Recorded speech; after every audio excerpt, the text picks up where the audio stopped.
speaker is Niamh Simpson, pronouns they, them.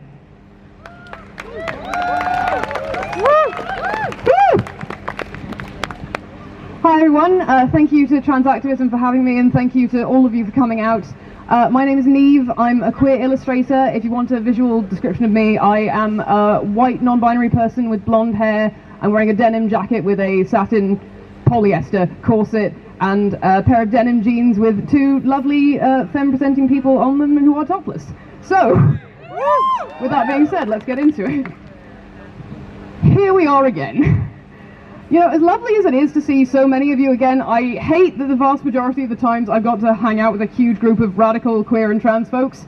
It's been in direct response to yet another attempt to legislate us out of existence, which does tend to bring the vibe down quite a bit.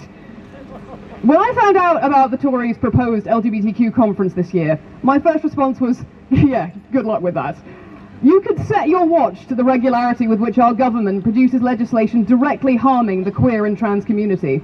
To have the audacity to present ourselves as an example to other nations is frankly insulting. The cancellation of this event was never a question of if, but a question of when. And the final nail, as we all know, was hammered into this particular coffin on April 1st. The Tories first reneged entirely on their plans to ban conversion therapy for LGBTQ+ people. Then, in a U-turn that would make your teeth rattle, they announced a few hours later that the ban would go ahead, but with the exclusion of protections for transgender people. The outcry was swift and immediate. Protests took place up and down the country. Major LGBTQ+ organisations pulled out of Safe to Be Me in droves, and the conference crumbled into dust, much like Jacob Rees-Mogg when exposed to direct sunlight. Conversion therapy is a violation of Article 3 of the European Convention of Human Rights. Its practices can range from subtle approaches, such as talk therapy, to more extreme measures, including isolation, forced nudity, food deprivation, and corrective assault. Victims develop severe anxiety, self-hatred, and suicidal ideation. If the government agrees, as it purports to, that these are atrocities when committed against cis-queer people, then they are atrocities when committed against trans people too. In 2017, trans people were found twice as likely to have been offered conversion therapy than their cis-queer counterparts, doubly so for trans people of colour. It is our government's duty to provide protection for LGBTQIA individuals against serious harm, especially when that harm is occurring in institutions that we are told to trust, our hospitals, our schools, our media. To withhold that protection is nothing short of state-sanctioned abuse.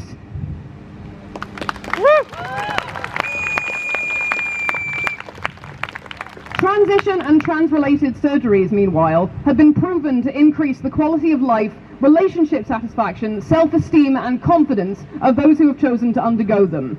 Having a child has a 7% regret rate, a knee replacement 6 to 30%. Across all types of surgery, the regret rate is 14%.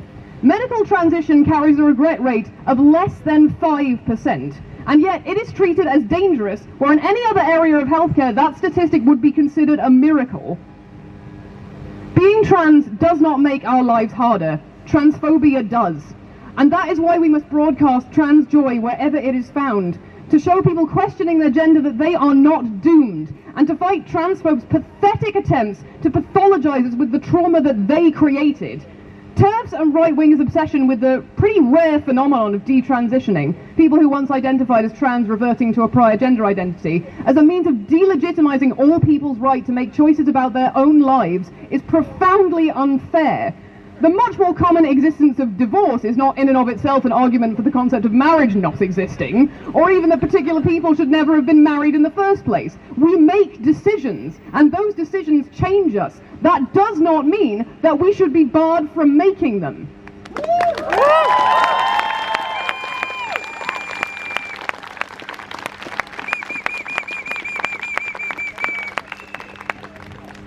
In his resignation statement, the government's first LGBTQ+ business champion, which is a weird title, Ian Anderson, said that he had no choice but to quit, since trust and belief in the government's overall commitment to LGBTQ+ rights had been damaged. And from every corner of the UK, the LGBTQ+ community responded, "Wait, you thought we trusted these guys? Our government government's transphobia is a pain we've learned to integrate into our lives like a migraine, a periodic and predictable ache that we do our best to numb just to function. Lest we forget Safe to Be Me organiser Liz Truss's concerted efforts to undermine trans equality during her tenure as Equalities Minister. She led a push for government agencies to withdraw funding for Stonewall UK after appeals from TERF activists. She caused the dissolution of the UK's LGBT plus advisory panel because of fundamental disagreements over self-identification for trans people. She has consistently opposed reforms to the Gender Recognition Act that would remove medical diagnosis requirements and lower the cost of gender marker corrections. As Foreign Secretary, she even used a speech on the war in Ukraine to mock the act of using trans people's correct pronouns. It is a perverse paradox of conservative policy. We are robbed of the tools to live as our authentic selves, then penalised for not performing those selves to the standards of the people that took them from us. In 2017, under the government of Theresa May, a British trans woman was granted asylum in New Zealand after a tribunal in Auckland found that it would be unduly harsh for her to be forced to return to the UK due to the discrimination she faced here. Trans people are dying on waiting lists across the country, with waiting times ranging from 18 up to 49 months. 1 in 7 trans Britons have been turned away from a GP due to their identity. Over the past 7 years, transphobic hate crime reports have quadrupled. Last year, Stop Hate UK reported 2,630 recorded hate crimes against trans people, which does not even take into account the 88% of trans people surveyed that did not report their experience. As for instances of trans homicide, according to the Office of National Statistics, it is near impossible to tell how many trans people in the UK have been victims of fatal violence, because the documented gender of a homicide victim is determined by the police force recording the crime. You know, cops, famously sympathetic to the plight of marginalised communities.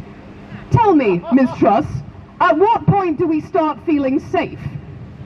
What's so galling about our government's treatment of trans people is how utterly transparent their strategy is. We are experiencing the worst cost of living crisis in recent memory. The Tories' PCSC bill and proposed Bill of Rights have thrown our civil liberties under attack, especially those of people of colour, the GRT community, immigrants, sex workers, benefit claimants and unhoused people. Our Chancellor and Prime Minister are now swimming in calls to resign as further evidence of their corruption comes to light. So, what do? They pick out a marginalised group that they know their core voters and donors don't know much about but get real riled up over. A group of people they believe to be tacitly mad, sad, or both. Then they point at us, just vibing and sending each other memes about frogs, and say, look at the scary transes coming to warp your children, occupy your bathrooms, and win your medals. Pay no attention to the Tories behind the curtain.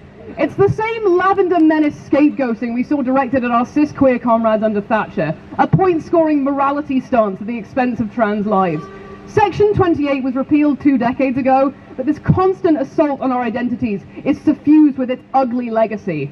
The thing is, we can and should chant trans rights are human rights until our lungs give out, but in doing so, we make the fatal error of assuming that conservatives give a shit about human rights in the first place.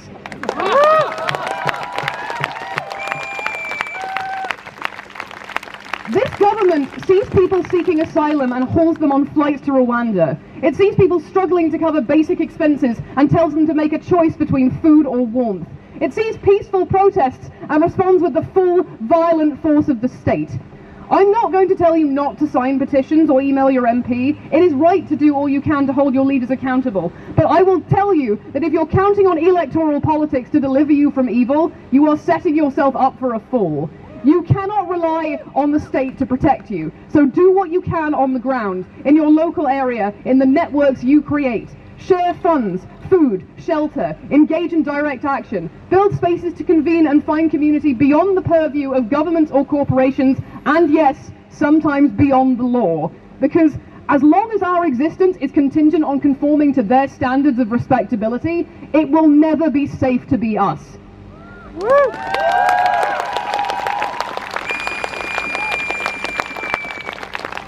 And there might be queer conservatives out there who feel I and we are being unfair to their party. After all, the Tories welcomed the UK's first openly trans MP this year, with Boris Johnson tweeting his support. How bad could they possibly be? They might feel protected, they might feel recognised, they might not see where our anger comes from. I would like to address those people directly when I say that if you want to know where the Tories stand on your rights, look to their private dinners, not their public platforms. These people, this ideology, will not save you in your time of need, because the practice of empathy is in direct opposition to the principles of conservatism. And sooner or later, you will feel that betrayal like a scorpion sting, because it is in their fucking nature. The Tories might have learned to say the loud part quiet, but the truth is, deep down, they still carry a flame for the Thatcherite policies that would see us either closeted or dead. The most radical thing you can do every single day is refuse to give them that satisfaction. Thank you.